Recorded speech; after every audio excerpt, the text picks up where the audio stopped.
I remember the exact moment the first real crack appeared in my marriage. It wasn't loud or dramatic. No shouting match. No lipstick-stained collar or drunken voicemail confession. It was a smile. A simple smile. One that lasted a beat too long, followed by a look I'd never seen on my wife's face before. One that, looking back, wasn't meant for me at all. It happened at a company party in Denver. One of those semi-formal hotel ballroom events that tries to feel elegant but ends up smelling like chicken skewers and spilled Chardonnay. My company throws it every fall. It's the kind of thing where you shake hands, laugh at middle manager jokes, and hope nobody remembers what you say the next morning. Jenna, my wife, had come with me, like she always did. She looked incredible that night. Green satin dress, hair pinned up just the way I liked it, and this subtle, citrusy perfume I hadn't smelled on her before. She said it was new. For special nights, she'd added with a wink. That detail didn't register as weird in the moment. If anything, I was grateful. I'd been buried in work for weeks, hardly present, and she'd seemed off lately. Distracted, sometimes short-tempered. But tonight she was glowing. Magnetic. The kind of person everyone gravitates toward. I felt proud to have her on my arm. We'd only been there maybe 20 minutes when I got pulled aside by my boss, Barry, to talk shop. Jenna wandered off toward the bar to get us drinks. I caught glimpses of her through the crowd, standing near the corner of the counter, chatting with a guy in a slate blazer. I didn't recognize him from our team. He looked a little younger, stylish, confident in that effortless way that people in sales always are. I figured he was someone from another department. She smiled at him, tilted her head in that way she does when she's fully engaged in a conversation. I wasn't suspicious, not at first. Jenna was always friendly. She could make conversation with just about anyone, from waiters to CEOs. It was one of the things I admired most about her. But something in me started to buzz, like a faint electrical current, when I saw her hand lightly brush his forearm. Casual, playful, but a little. Mate? Still, I brushed it off. She was probably just being polite. I finished my conversation with Barry and made my way through the crowd, weaving between waitstaff and coworkers making small talk. As I approached the bar, I saw someone else enter the room, the hotel's event manager, Kevin. Kevin and I weren't close, but I knew him. He'd helped us coordinate a private anniversary dinner a few years ago, and I remembered he and Jenna had chatted quite a bit during the planning process. He was professional, discreet, and he remembered names. Jenna had said he was really sweet back then. He scanned the room and his eyes landed on the bar. On them, I caught it, the flicker of recognition in his expression, followed by a subtle tightening of his jaw. He paused mid-step. His smile faltered. Then, for just a second, he glanced at me. When Jenna saw him, everything changed. It was like watching her hit an invisible wall. Her posture shifted. She took a tiny step back from the guy in the blazer, who I would later learn was named Mason. The warmth drained from her face. Her fingers curled into her palm, and her eyes darted around like she was searching for an exit. I walked up, said her name, and she flinched. "Hey," I said. "Everything okay?" She smiled, but it was wrong. Tight. Forced. Yeah, just tired. These events are always a lot." "You seemed fine a minute ago," I said, nodding toward Mason, who had taken a quick sip of his drink and stepped away, suddenly very invested in a conversation with someone else. She hesitated. "That's just Mason. He's on the digital experience team. I've worked with him on a few cross-department projects. No big deal. Didn't realize you two were close." "We're not," she said too fast. "Why are you being weird?" "Weird?" I blinked. "I'm just asking.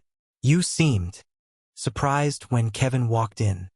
She stiffened again, then let out a laugh that didn't quite reach her eyes. "Oh my God, Caleb," she said, shaking her head. "Seriously? Are we doing this now?" "Doing what?" "This," she said, waving vaguely. "This thing where you overanalyze every little thing I do." I stood there, stunned. "I just asked a question." "No, you're fishing," she snapped. "Like always. You've been so on edge lately. Work stressing you out, And now I can't even talk to a coworker without you giving me the third degree? I felt heat rise in my face. That's not what I came here to support you, Caleb. To be your plus one. Smile at your coworkers. Make small talk for 3 hours while you talk shop with Barry and Joel and whoever else. And now I'm being interrogated because I know someone from another department? I stared at her, unsure what to say. She wasn't yelling, but her words hit like slaps.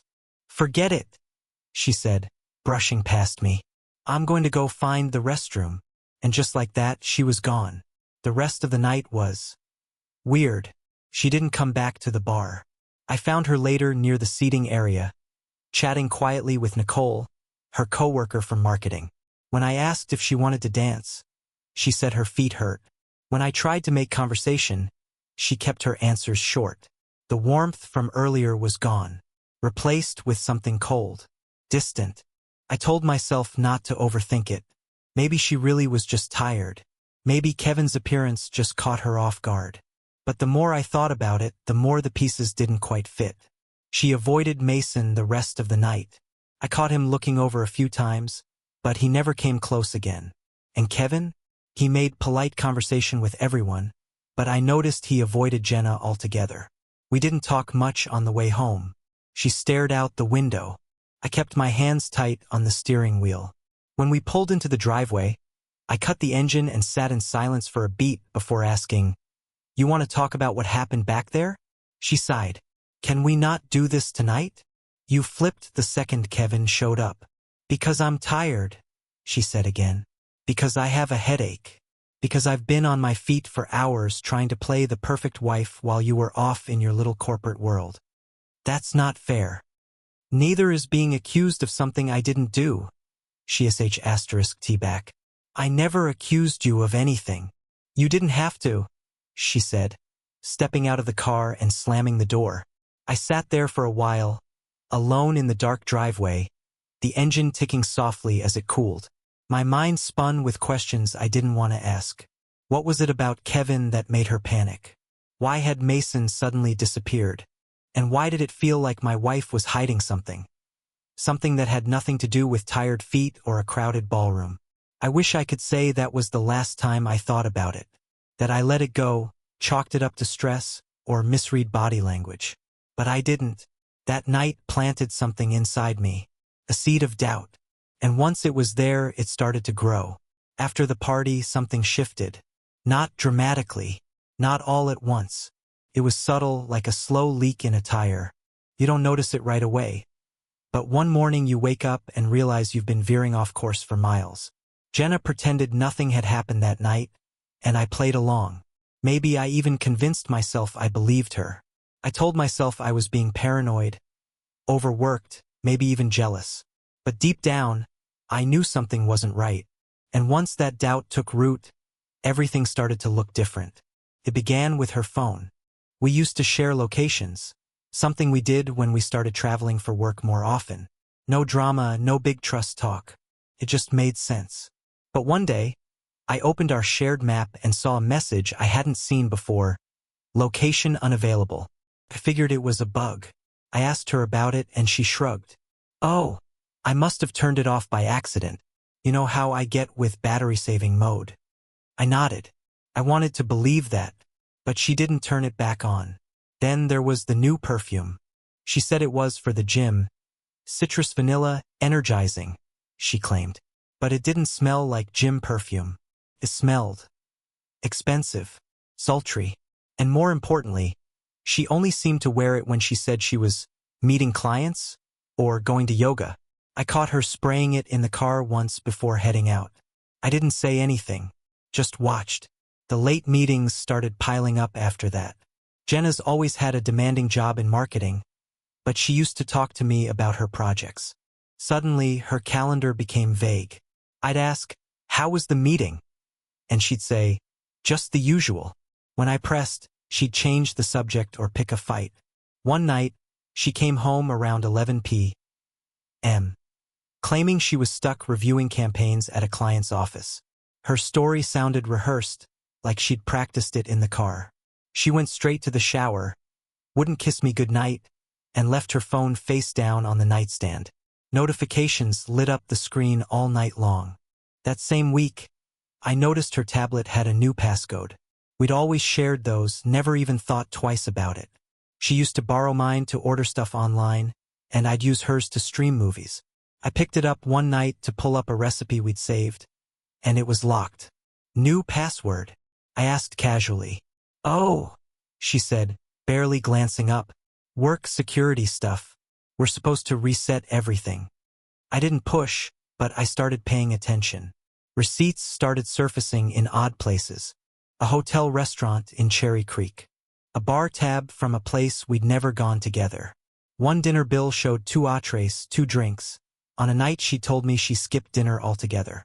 I was just catching up with Nicole, she told me when I asked. Nicole, her best friend since college. Always conveniently available to cover for her. But something about the way Jenna said her name made me wonder if Nicole was really in the loop, or if she was just the name Jenna pulled out when she needed to keep me from asking too many questions. Then there was the yoga studio. Jenna used to hate yoga, said it was too slow. I need movement, she told me. Sweat, cardio. Now suddenly she was a full-blown yogi, going 3-4 times a week. I looked it up out of curiosity and found it was across the street from an office complex. Not just any office, Mason's office. I remembered the name of his firm from the night of the party. Checked it. Same street. Same damn block. Coincidence? Maybe. But I was running out of ways to rationalize these things. One morning, I saw a photo on the company's social page. It was from a team-building weekend. Something I hadn't even known Jenna was attending. The caption read, "Nothing like a little mountain air with this amazing crew." There were 15 or so people posing in front of a lodge. Smiles, sunglasses, casual clothes. Jenna stood near the middle, next to Mason. They weren't touching, but his hand was behind her back, hovering just barely out of sight, like he wasn't sure whether to be bold or cautious. Jenna's body leaned subtly toward him. Not enough for most people to notice, but enough for me to feel it in my gut. I wasn't in the photo. She hadn't even told me she was going. Last-minute work thing, she'd said. Didn't think it was worth mentioning. It was like a switch flipped in my head. I started replaying months of conversations. Tiny lies, shifts in tone. Days she came home glowing, talking fast, full of energy. And then days when she was distant, irritable, like she was carrying a secret she hated having to protect. Even her wardrobe had changed. She used to live in joggers and hoodies when she wasn't at work. Now she was buying new clothes, fitted jeans, low-cut tops, jackets she'd never wear around her coworkers. Retail therapy, she claimed. And the more I asked questions, the more defensive she became. You're acting paranoid. You need to chill. You've been so intense lately. Maybe you should talk to someone. She flipped it around every time. It was never about her behavior. It was always about my reaction. At one point, I found a charge for a room service meal at the Grand Harrow downtown. She'd said she was in Boulder for a meeting that day. I didn't confront her, just filed it away in the growing list of things that didn't add up. Then there was Nicole again. At family dinners, she started showing up more often. Jenna would drag her along like emotional insulation. Nicole would make comments like, "You two have been so busy lately," or, "Jenna never stops working. Someone's got to make sure she eats." She always said them with a smile, but there was something knowing in her tone, like she was in on the joke and I was the punchline. I started noticing the way Nicole looked at me, pitying, almost. And Jenna? She looked everywhere but at me. Our bedroom, once warm and familiar, started to feel like a museum exhibit. Everything looked the same, but it wasn't. The silences grew longer. The touches disappeared. We slept back-to-back more nights than not. One evening, I brought up the idea of a weekend getaway. Just the two of us. Something small, casual. An Airbnb in the mountains, no phones. She stared at me like I'd suggested we move to the Arctic. I can't. Work's insane right now. I nodded. What about next month? Caleb, she said, her voice clipped. I don't have time to play house right now. Okay? Can you please just let me breathe? Let her breathe? That was the moment I knew. Not suspected, knew. There wasn't one big reveal yet. No affair laid out in black and white. But the evidence was everywhere. The secrecy, the stories, the gaslighting, the patterns. The way every honest question I asked was met with deflection, anger, or silence.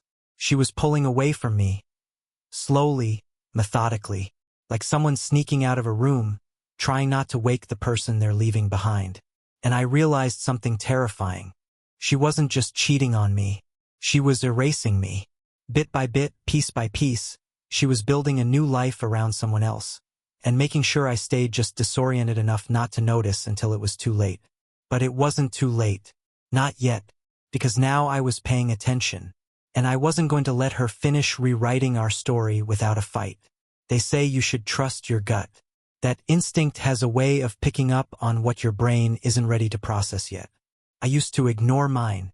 Now I realize it had been screaming at me for months. The night after the party was when everything changed. We came home in silence. Jenna barely said a word, still riding the wave of whatever fake anger she'd summoned earlier to shut down the conversation. I didn't press. I didn't even look at her. I was tired of being made to feel like I was crazy for asking reasonable questions. Tired of chasing shadows. She went straight to the bathroom, said she was going to take a long shower. I nodded, still pretending to be half asleep on the couch. But the moment I heard the water running, I got up. Her laptop was on the dining table. Open. Not sleeping. Not locked. I stood there staring at it for a second, heart pounding like I was defusing a bomb. Felt wrong. Like a line I shouldn't cross. But then I thought about all the lines she had crossed. All the nights she came home late. All the gaslighting. The lies. The fact that she was sleeping in the same bed as me while giving herself to someone else. So I sat down. And I started reading. Her messages weren't in her inbox. They were in the chat app her company used. Discreet. Buried. But not deleted. The conversation history with Mason went back further than I expected. Weeks. Months even. The first few messages were work-related. Deadlines, approvals, campaign launches. But the tone shifted quickly. Mason. Wish we were having drinks together instead of sitting through another endless budget meeting. Jenna. Same. I miss our little strategy sessions. Way more productive. Strategy sessions. They had code words. I scrolled further and found late-night messages. Timed perfectly with those work dinners she'd claimed to be at. Jenna. Still thinking about last night. That mirror pic is my favorite. Don't delete it, please. Mason. Not a chance. You looked incredible. Next Friday, same hotel? There it was. Not suspicion. Not paranoia. Proof. They had plans. Repeated ones. Coordinated down to the minute. Same hotel. Same days I remembered her coming home extra cheerful or extra drained. I found photos. Mirror selfies from inside hotel rooms. The kind you take for someone, not with someone. She was posing, dressed like she never dressed around me. Lacy, tight, confident. Her face in some, her body in others, always in dim hotel lighting with location metadata still attached. There were expense confirmations, too. Digital receipts emailed to her account. Room bookings. Room service. Uber drop-offs that lined up exactly with the lies she'd fed me. One message hit harder than the rest. Mason, it's getting harder to see you go home after. I hate pretending we're just co-workers. And her reply, same, but we have to be careful. Caleb's been asking questions lately. He's starting to notice. My breath left my lungs. It wasn't just that she was cheating. She knew I was waking up and she didn't care. She was planning the next meetup while talking about how much of a threat I was to her comfort. My hands were shaking as I scrolled. I didn't know whether to scream or cry. I did neither. I just kept reading. I needed to see it all, to burn it into memory. If I was going to confront her, I needed to know the full scale of what she'd done. One thread stood out, one I almost missed. It was titled Nicole and buried under archived chats.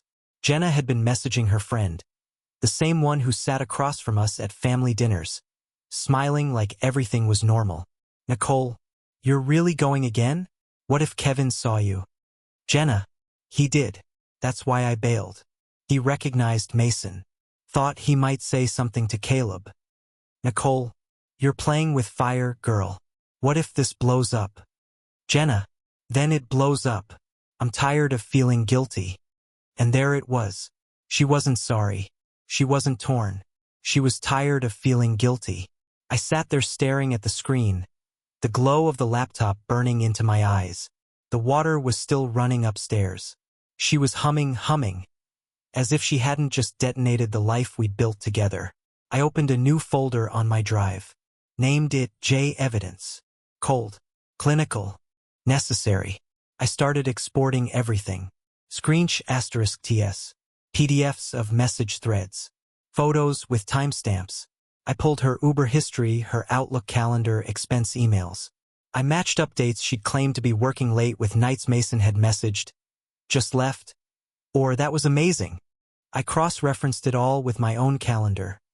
Dinners I'd cooked while she said she was at meetings. The weekend I visited my parents alone because she was on deadline. She had been at a boutique hotel 20 minutes away with Mason. Every breadcrumb fit. Every lie had a timestamp. Every doubt I'd tried to bury was suddenly staring me in the face. And the worst part? I didn't feel angry. Not yet. I felt hollow, like someone had scooped my insides out and replaced them with ice. I sat there, watching her messages like I was watching a movie about someone else's life. Someone stupid. Someone who had no idea their wife was living a second life right under their nose. The water finally shut off. I jumped, heart hammering like I'd just been caught stealing. I closed everything quickly. Folder encrypted, browser cleared, laptop back in its original position. She came down in a towel, hair wet, cheeks pink from the heat. She smiled at me, like nothing was wrong. "You still awake?" she asked, reaching for her tea mug.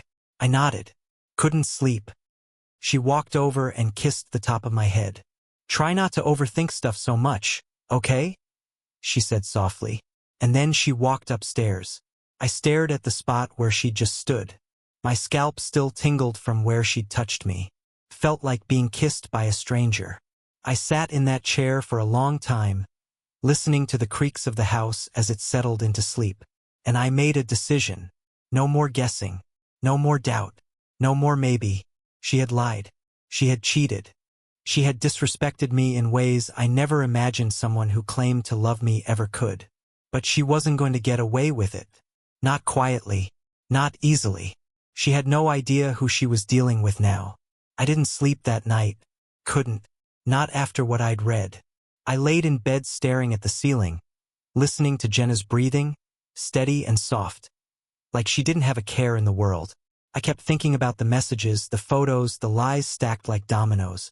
Every time I blinked, I saw her words. "We have to be careful. Caleb's starting to notice." I noticed, all right, and I wasn't going to let her make me feel like the crazy one anymore. By morning, my mind was clear. Not emotionally, I was a mess inside, but mentally, I was focused, sharper than I'd felt in months. I'd seen the truth. Now I needed to do something about it. Not just yell or accuse or throw my life into chaos. I needed to prepare. I started with the messages. I exported every conversation between her and Mason. Texts, DMs, *TS. I created a spreadsheet with dates, times, and content summaries. I matched each chat with calendar entries and receipts. If Jenna claimed she had a team dinner on July 15th, but had a message that same night saying, "Same hotel, same room," I logged it. I cataloged photos too. Anything with metadata got labeled. I used software to extract location tags and timestamps. Some were taken in hotel rooms, same decor, same lighting, even the same wine glass on the nightstand. And there were receipts to match. It was all there. Time, place, payment. Her digital footprints were everywhere. I found Uber rides that started near our house and ended at hotels downtown, trips she never mentioned.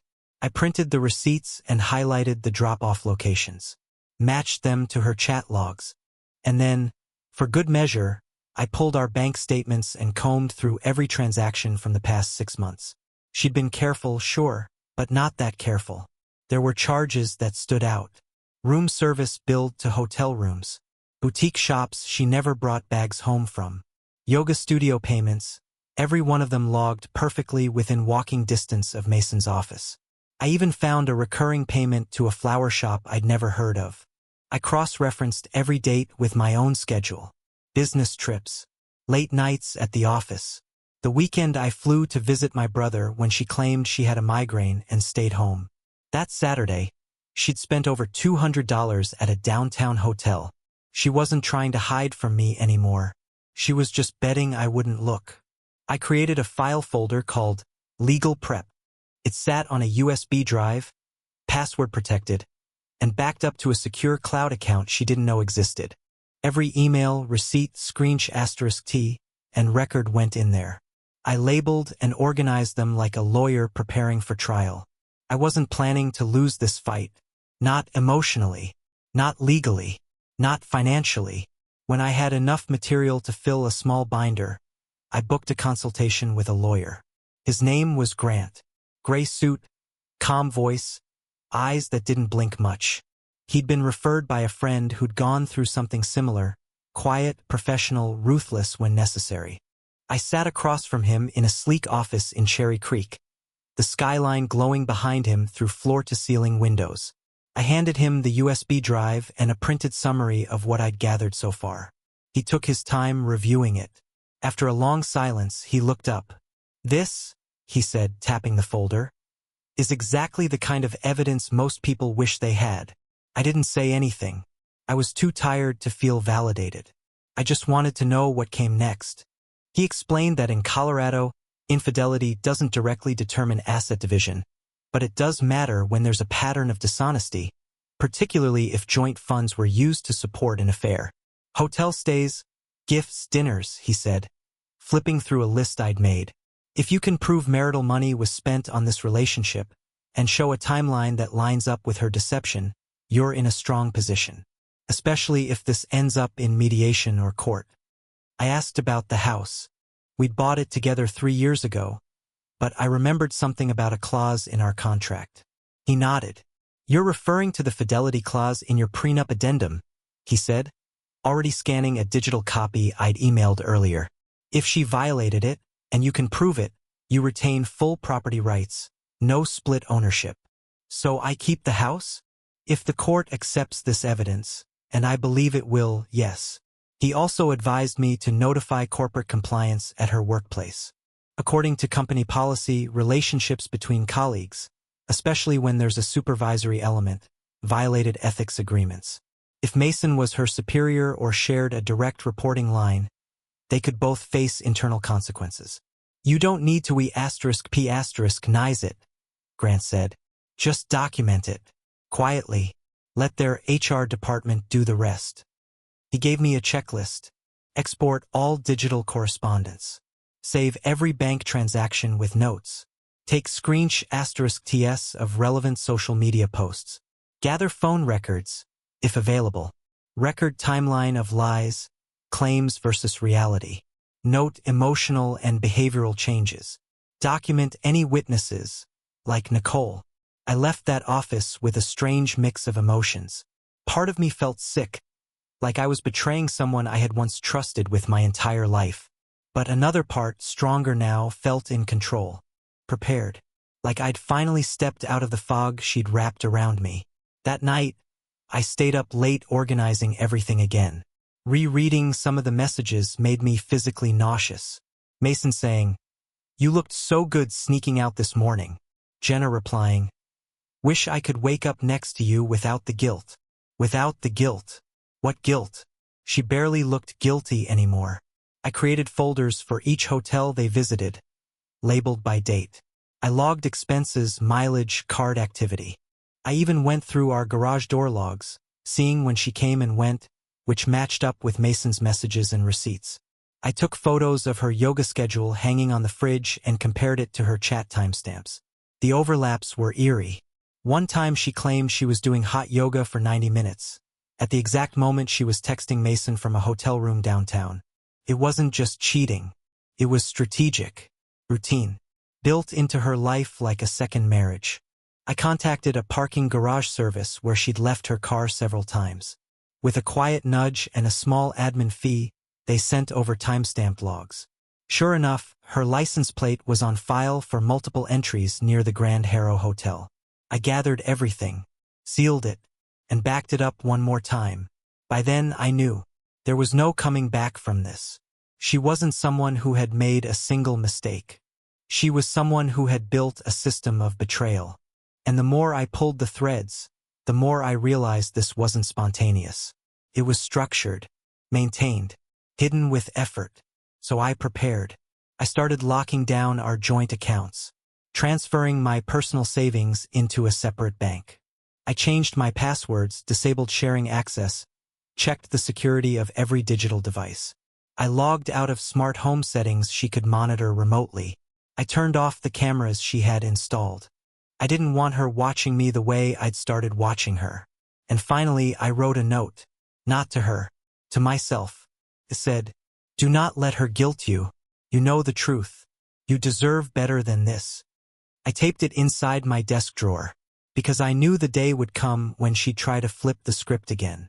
And when it did, I needed to remember that I'd already seen how the story ended. And this time, I was writing the next chapter myself. The thing about evidence, **ts, receipts, texts, is that people will still try to spin it. Call it old. Out of context. A misunderstanding. Jenna was good at that. She'd always been quick with her words. Quick with deflection. But there's one thing even she couldn't talk her way out of. Being caught in the act. That's what I needed now. Direct confirmation. Live, in-person, undeniable proof. It happened 4 days after my meeting with the lawyer. By then, my preparations were nearly complete. The documents were organized, the bank accounts cleaned up, my passwords changed, and my exit strategy mapped out. But before I confronted her, before I put it all on the table, I needed the final piece. Not for legal leverage. For me, to remove every last shadow of doubt from my mind. So I waited. I didn't have to wait long. That Thursday morning, Jenna casually mentioned she'd be meeting a friend for dinner after work. Not a client. Not Nicole. Just a friend. I asked who. She hesitated for half a second, then smiled. "Lauren," she said. "You've met her once, I think. From my old agency. She's in town for the week." I nodded, playing along. "Where are you meeting?" "Downtown," she said. "Nothing fancy. Just catching up. I won't be late." That's what did it for me.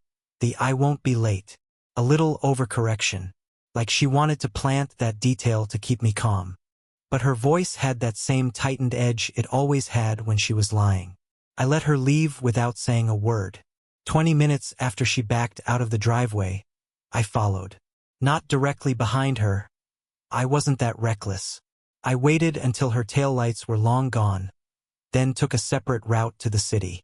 She'd gone straight to the hotel district, just like she had in her messages, just like all the receipts said. I parked across the street in a dark lot and waited with the engine off, slouched low in my seat. A light drizzle began to tap the windshield. For a second, I considered what I was doing. The tracking, the surveillance, the fact that I had turned into someone I never imagined I'd be. But then I saw her car pull into the lot across from the Grand Harrow Hotel. My stomach dropped. It was surreal watching your wife do something you already knew she was doing, but hoped, on some level, you'd somehow misunderstood. But there was no misunderstanding. I watched her sit in the car for a moment, fix her hair in the mirror, then step out into the rain with an umbrella. And she wasn't alone for long. 2 minutes later, Mason pulled into the same lot. He didn't park next to her. They didn't arrive together. That part they still wanted to keep hidden. But they walked in together. Same pace. Same umbrella. He held it. She laughed at something he said. They looked like a couple who'd done this before. I hit record on my phone. I captured everything, the parking lot footage, the timestamp, the exact location. I zoomed in on their faces as they entered the hotel lobby through the side door, the one used for private check-ins. My hands were shaking, but my breathing stayed calm. I stayed there for 20 minutes. They never came back out. I called the parking garage office, same company I'd spoken to before, and asked them to confirm the vehicle logs. They had record of both license plates entering within minutes of each other. Time-stamped, recorded. I had everything I needed. Still, I waited an hour, long enough for plausible deniability to disappear. Then I left. When I got home, the house felt colder than usual. I didn't even bother turning the lights on. I just sat in the living room with my phone in hand, replaying the video again and again. Her laugh echoed in my ears, but it wasn't the laugh I knew. It was the one she used around people she wanted something from. A curated, flirtatious sound. I'd heard it at parties before, never directed at me. That night, I didn't speak to her when she came home. She was quieter than usual, which surprised me. Normally after her girl nights, she came back bubbly, loose, ready to overshare the safe parts. This time, she went straight to the kitchen, poured herself a glass of wine, and said she had a headache. I watched her from the hallway. Her posture was stiff, controlled. She knew, not everything, but something. A shift in the air. A different energy in the way I looked at her. Maybe she noticed the silence wasn't tentative. It was intentional. She didn't ask me about my night, didn't offer details about hers. She just disappeared into the bedroom and closed the door. The next morning I called Grant, my lawyer. I have it, I said. Video confirmation, parking data, timestamps, you name it. He didn't sound surprised, just steady. Good, he said. You've built the framework. This makes it airtight.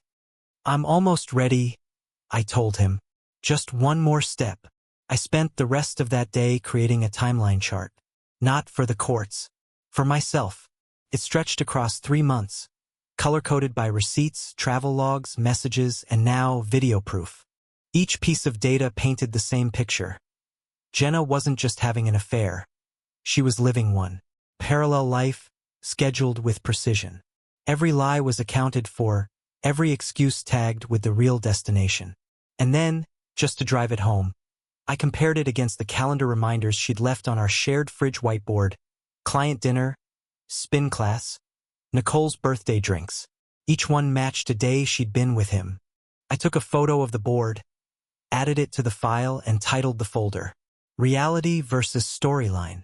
When Jenna came home that night, I was already dressed. Clean shirt, calm demeanor, dinner ready on the stove, her face